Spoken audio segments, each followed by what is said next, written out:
Hola, muy buenos días para todos. Bienvenidos aquí a su canal Edinson Apologético. El día de hoy vamos a estudiar uno de los temas que a mi parecer es un tema que muchos de ustedes o la gran mayoría de las personas necesitan saber. Y este tema no me quiero inmiscuir ni en política, no me quiero inmiscuir en ninguna rama política, ni tampoco soy político afines de ningún partido. Es más, yo no salgo a votar. Eh, pero sí me gustaría aclarar un punto de vista el cual yo quisiera que cada uno de ustedes a la luz de la palabra de Dios tuvieran en cuenta a la hora de tener en cuenta eh, lo mucho que necesitamos de que Dios sea el que dirija todas las cosas, tanto aquí en la tierra, porque Él las dirige allá en el cielo. Vamos a hablar eh, sobre cómo Dios ha obrado a través de los tiempos y siempre ha permitido de que Él sea el que tenga el mando o el control. Eh, Vamos a leer un versículo clave.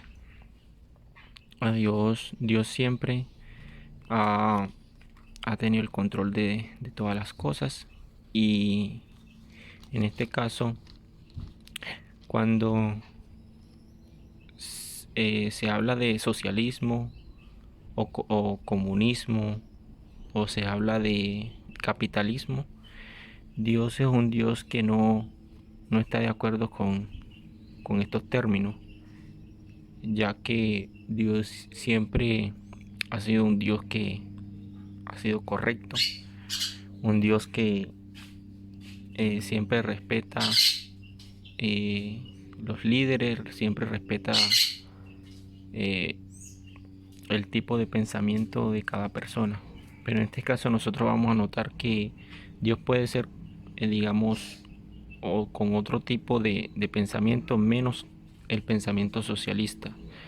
Y muchos piensan de que Dios de pronto está muy de acuerdo con el socialismo porque Dios quiere igualdad para todos. Claro que Dios quiere igualdad, que nosotros seamos iguales, que nosotros seamos uno. Por eso Él oraba en el libro de Juan capítulo 17, que nosotros seamos uno como el Padre es uno con Él, y, y que nosotros seamos unidos, pero no esa clase de unidad que en la doctrina del socialismo, que nos da a enseñar el socialismo. Una de las razones por las cuales Dios no está de acuerdo es que cuando Dios salió del arca, Dios le da una orden a, a Moisés, perdón, a Noé. Dios le da una orden a Noé, y aquí lo podemos encontrar en el libro de Génesis, capítulo 9. Dice entonces dijo Dios a Noé y a sus hijos, les dijo: fructificad y multiplicaos, y qué, y dice: llene la tierra. Esta orden fue cuando Noé sale entonces del arca. Esta orden se la da a Dios porque lo que Él quiere es que se multipliquen y que llenen la tierra. Y esto lo vuelve a reiterar en el versículo 7. Dice: y vosotros fructificad y multiplicaos, procread en abundancia en la tierra y multiplicaos en ella. En ningún momento Dios entonces le dice a Noé de que cuando salgan del arca se tengan que unir y quedar unidos, digamos, en cierto lugar. Entonces esta orden es explícita de que se tenían que multiplicar, tenían que llenar la tierra y tenían que esparcirse alrededor en todas las direcciones. Pero habían unos cuantos, exactamente un hijo en particular. Nosotros vamos a notar aquí que procede de los camitas. Este se llama Nimrod. Eh, el padre de Cam era Noé, porque eran tres hijos de él, eran Sem, Cam y Jafet. Entonces de los camitas salió Cus. Cus fue padre en el versículo 8 de Nimrod. Dice, Cus fue padre de Nimrod, el primero que llegó a ser poderoso en la tierra. Ahora, este llegó a ser un tipo de presidente, un tipo de líder global, se podría decir así en cierta manera. Un tipo de líder en que él trató de unir la tierra, trató de unir las personas conocidas en ese entonces en un solo reinado. Y eso fue, por decirlo en cierta manera, un tipo de rebelión directa contra Dios, porque esa no fue la orden que Dios le dio. Ahora en el versículo 9 nosotros notamos un versículo muy particular. Dice que este fue vigoroso cazador ante el Señor. Por eso se dice, así como Nimrod, vigoroso cazador ante el Señor. ¿Por qué la palabra cazador? Esta palabra vigoroso cazador ante el Señor en el griego, en el hebreo, original, no es que sea cazador de animales, ni que sea cazador de ningún tipo de animal, sí. Esta palabra vigoroso cazador quiere decir que la persuasión que tenía Nimrod era tan tremenda que no tenía comparación en ese entonces. Era tan persuasivo y tenía un dialecto y tenía un poder de convencimiento tan fuerte que podía convencer a cualquier persona. Ya, ese era un líder tipo socialista que hubo en ese entonces. Porque si nosotros notamos en el capítulo 11, nosotros notamos lo que sucedió después del diluvio, lo que hicieron la Torre de Babel. Dice, había entonces en toda la tierra una sola lengua y unas mismas palabras. Cuando los hombres salieron del oriente, hallaron una llanura en la tierra de Sinar y se establecieron allí. Ahora, cuando nosotros notamos esto, de que cuando salieron de esa tierra, salieron directamente a buscar este tipo de unión. Por eso ellos cosieron ladrillos y entonces el Nimrod lanza esta palabra. Entonces dijeron, edifiquémonos una ciudad y una torre cuya cúspide de llegue al cielo. Y hagámonos un nombre, quiere decir que hagámonos famosos, hagámonos que seamos reconocidos, para no ser esparcidos por toda la tierra. ¿Y cuál fue la orden de Dios? De que se esparcieran. Y entonces ellos dijeron lo contrario, no, nosotros no queremos ser esparcidos. Así que entonces Babel, que de ahí viene la palabra confusión, por eso fue llamado la Torre de Babel, porque la palabra Babel significa confusión. Dice, eso lo encontramos en el versículo continuo, en el versículo 9, dice, por eso fue llamada Babel, porque allí el Señor confundió el lenguaje de toda la tierra y desde allí los esparció por toda la tierra. Quiere decir que ellos no lograron su cometido, sino que Dios terminó tomando el control y los terminó esparciendo por toda la tierra, así cumpliendo su palabra. Esta palabra Babel es la palabra confusión en el hebreo original. Entonces aquí notamos de que Dios no le gusta el socialismo, porque si le hubiese gustado el socialismo, fuera permitido de que estas personas se unieran o quedaran unidos en una sola nación, en una sola lengua, en un solo propósito, porque ellos eran unidos en todo. Note lo que dice en el versículo 5, en el 6 dice, y dijo el Señor, el pueblo es uno y todos tienen un mismo lenguaje y han empezado una obra y nada los hará desistir de lo que han empezado a hacer. Quiere decir que ellos eran uno en pensamiento. Ahora, este tipo era persuasivo y fue el que tuvo la ingeniosa idea de crear un tipo de ciudad socialista donde todos pudieran vivir unidos o unánime. Ahora, en aquel tiempo también si Dios hubiese querido, fuera dejado terminar esa torre y fuera dejado que ellos vivieran así como ellos tenían planeado hacer. Asimismo, también en aquella época el tener esclavo era legal y el esclavizar era legal. Ahora, nosotros vemos la esclavitud hoy en día, lo vemos como un tipo de problema social, ¿sí? Nadie debe ser esclavo y es verdad, ninguno debe ser esclavo. Pero hoy en día nosotros trabajamos y somos un tipo de esclavos del trabajo, por decirlo así, y no nos damos de cuenta de que estamos esclavizados en muchas cosas y quizás nosotros nos sentimos cómodos. Aunque no estoy hablando mal del trabajo, ni estoy hablando mal de nuestro jefe, ni nada de eso.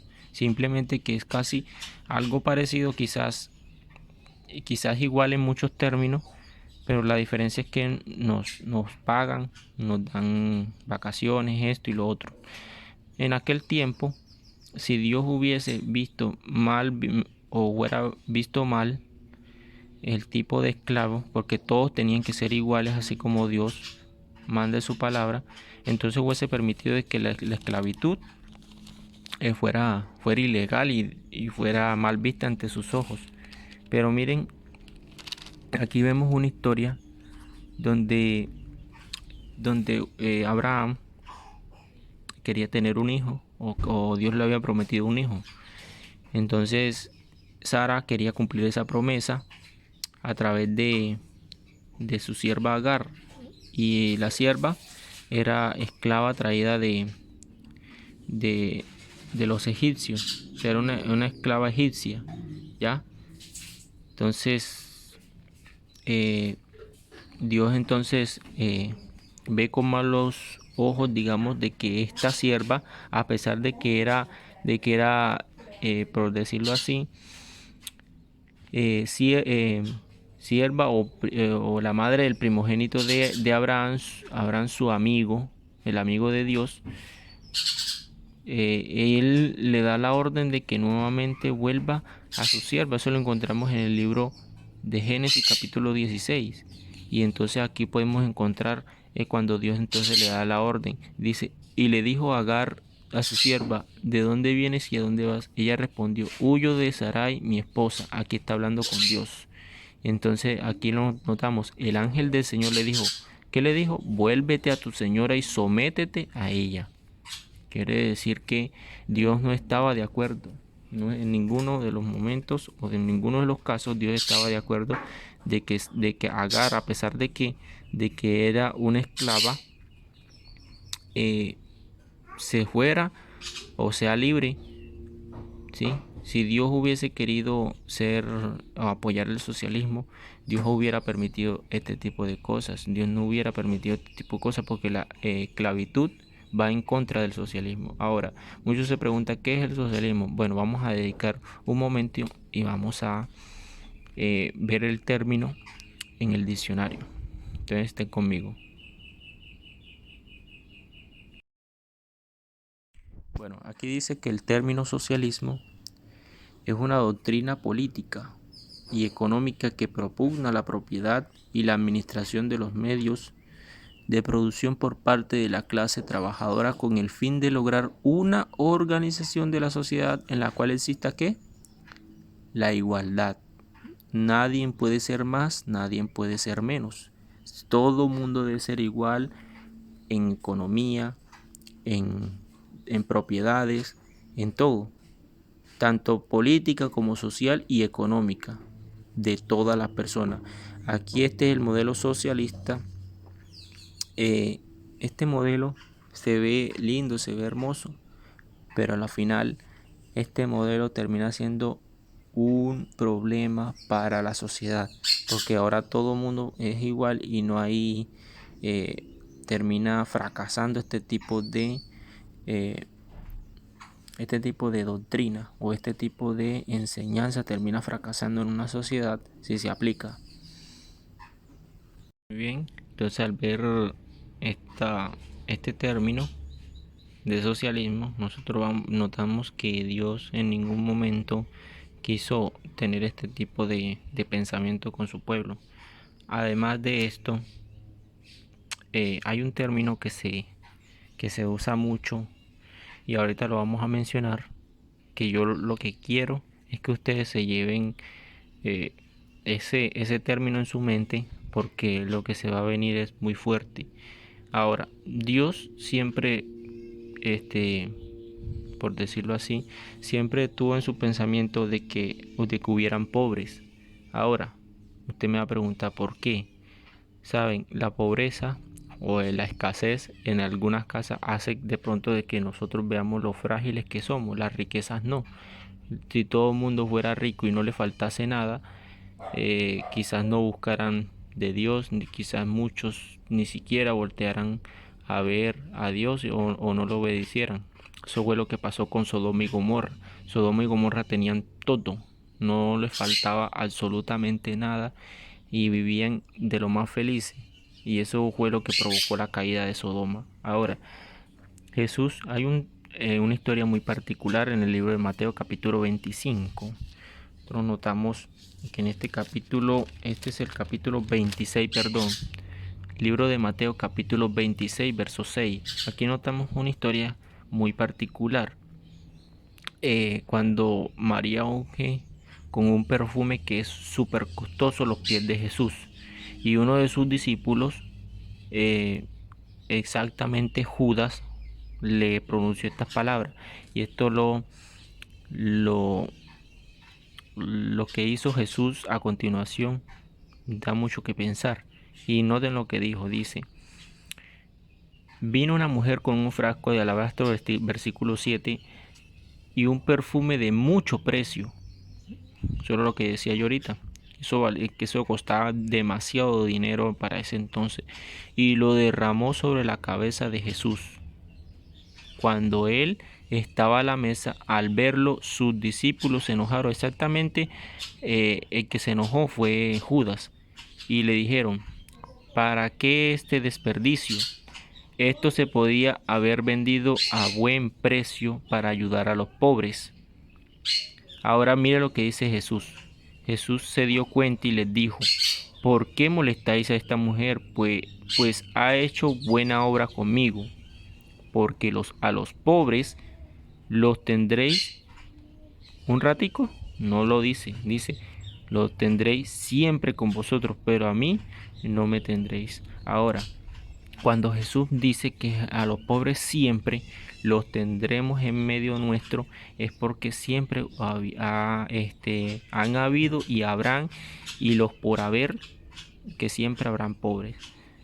Pero siempre Jesús recalca siempre el amor hacia ellos, y que nosotros, el trabajo de nosotros es ayudarlos, los que tengamos, por ejemplo, alguna clase de forma de cómo ayudar, nosotros ayudemos. Eso lo que hace es abrir el corazón de nosotros, y por eso Jesús dejó a los pobres, para que nosotros también seamos abiertos de corazón y ayudemos. Esto lo dejó con mucho propósito, y si Dios hubiera querido ser socialista y tener igualdad para todos, pues no hubieran entonces pobres. No hubieran pobres, sino que al momento en que Jesús hubiera muerto, ya todo mundo fueran igual, todo mundo fueran igual económicamente, por decirlo así en cierta manera. Ahora vamos a notar un término que se ha utilizado mucho y que se ha introducido en la sociedad con mucha fuerza o con mucho poder, y esto es lo que nos va a llevar a la ruina. Es el término justicia social. Ahora, este término justicia social yo quiero que lo leamos detenidamente, primero en un video, y luego vamos a ver este término en el diccionario y de dónde proviene la palabra justicia social. Muy bien, ahora notemos entonces en este video, vamos a ver claramente en este candidato presidencial que la palabra que él utiliza para hablar sobre el trabajo. Aquí en este video está hablando del trabajo que se le da a la mujer, el trabajo para todos, igualdad para todos, y el periodista le hace una pregunta muy particular. Vamos a anotar. Yo llamo ¿qué plato para Colombia? Un solo nombre: justicia social. Tiene muchos ingredientes, eso no es fácil, es un plato complicado. Tienes que lograr que la cúspide más alta económicamente de la sociedad pague impuestos. Eso no lo ha propuesto nadie sino yo, y me toca decirlo porque sin eso no hay nada, lo demás es carreta. Ese es el principio general del plato. Ese es el pacto, que lo hagan de voluntad, además, como la ley indica, porque ahí entrarían unos 50 billones de pesos, y con eso, ¿qué se hace? Se logra, por ejemplo, tener un preescolar para la niñez, leche para los niños de la señora de la que estamos hablando, que está sola. Eso es populismo, no, eso se llama justicia. El plato se va haciendo según. Notamos lo que dice él.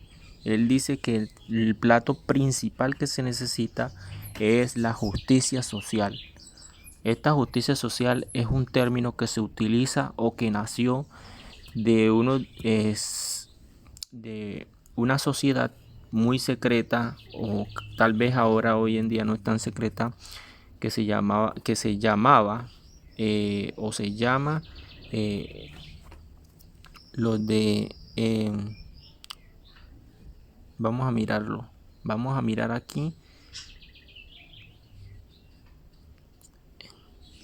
antes se llamaba la Compañía de Jesús, pero este concepto ahora se llaman los jesuitas, se llamaba así. Ahora, ¿qué es el término justicia social? Dice: la justicia social solo puede definirse a partir del hecho concreto de la justicia social. Algunos estudios afirman que el concepto justicia social se corresponde a la justicia distributiva de Aristóteles. Los temas que interesan a la justicia social son la igualdad social y la igualdad de oportunidades para todos, y el estado de bienestar, la pobreza, la distribución de la renta, escuchen bien, una igualdad de economía, los derechos laborales, sindicales, etcétera. Ahora, este término, de donde dice concepto y evolución del concepto, origen y evolución, del concepto, dice: no hay certeza del primer uso de la expresión justicia social. Fuentes tempranas pueden ser encontradas en Europa en el siglo XVIII. Algunas referencias de esta expresión son en el artículo de la revista inspiradas por el espíritu de la Ilustración, en los cuales la justicia social está escrita como una obligación monarca. También el término está presente en los libros teólogos italianos católicos, especialmente los miembros de la Compañía de Jesús. Esta Compañía de Jesús son nada más y nada menos que los jesuitas. Ahora, estos jesuitas son unos expertos militares en cuanto al ocultismo, en cuanto a este tipo de cosas. Este señor Francisco, el Papa, es un jesuita, y lo que él quiere y lo que siempre está adelantando en estos tiempos que estamos viviendo, está adelantando lo que este señor dice: la justicia social. Él quiere que el mundo entero entre en lo que se llama la justicia social, y quiere una equidad para todos. Ustedes notan, todo esto tiene un trasfondo muy, pero que muy terrorífico si ustedes se lo ponen a mirar, porque el estar en un tipo de nuevo orden mundial, lo que sucedió al principio, como lo leímos en la palabra de Dios, la Torre de Babel, Dios tuvo que intervenir, porque Dios no quiere de que nosotros entremos en un tipo de comunismo. Ahora, en ninguno de lo que yo he mencionado que me voy a inmiscuir en política. Solamente estoy hablando lo que dice la palabra de Dios, y a la luz de esta pequeña investigación que estoy haciendo. Entonces, ahí está la idea. Bueno, sigamos. Listo, entonces aquí terminamos esta pequeña investigación con el libro de Romanos, el capítulo 9, el verso 14. La verdad es que Dios siempre ha tenido el control, y Dios siempre ha tenido el dominio, o Dios ha tenido el control, que dicho sea de paso, Latinoamérica se está volviendo, en su 90% está convertida en socialista. Los únicos que somos por decirlo así, un tipo de capitalistas somos aquí en Colombia. Y saben una de las cosas, hagan la investigación propia, pero antes de acabar yo voy a tratar de mostrar de que los presidentes de muchos países son afines al socialismo. Y dice la palabra de Dios en el versículo 14: entonces, ¿qué diremos? ¿Que hay justicia en Dios? De ninguna manera. Perdón, que hay injusticia en Dios, de ninguna manera, porque Él dijo a Moisés: tendré misericordia del que yo quiera y me compadeceré del que yo quiera. Así no depende del deseo del hombre ni de su esfuerzo, sino que depende de ¿quién? De Dios, que tiene compasión. Porque la Escritura dice de Faraón: para ti, para esto mismo te levanté, para mostrar en ti mi poder y que mi nombre sea anunciado por toda la tierra. Así Dios tiene misericordia del que quiere, y al que quiere endurece. Entonces, si levantó a Faraón, que Faraón era el rey de Egipto, de un imperio que fue poderoso y era grande, en gran manera, era un hombre fuerte y poderoso económicamente, y esto lo hizo Dios, lo levantó, y todos los reyes que levanta es para que ayuden a la sociedad, pero no de esta manera, no de esa manera. Por eso Dios levanta reyes y quita reyes, pero no lo levanta de la manera en que quieren levantarlo, con un tipo de del socialismo, perdón. Y pueden hacer la investigación por su propia cuenta de que los grandes líderes, en su gran mayoría, son de Latinoamérica, son socialistas. Lo único que faltamos aquí es el Brasil, El Salvador, Colombia. Son apenas 3 países de toda Latinoamérica y de prácticamente muchos países, muy poco, porque hasta los Estados Unidos es un tipo de socialismo con Joe Biden a la cabeza.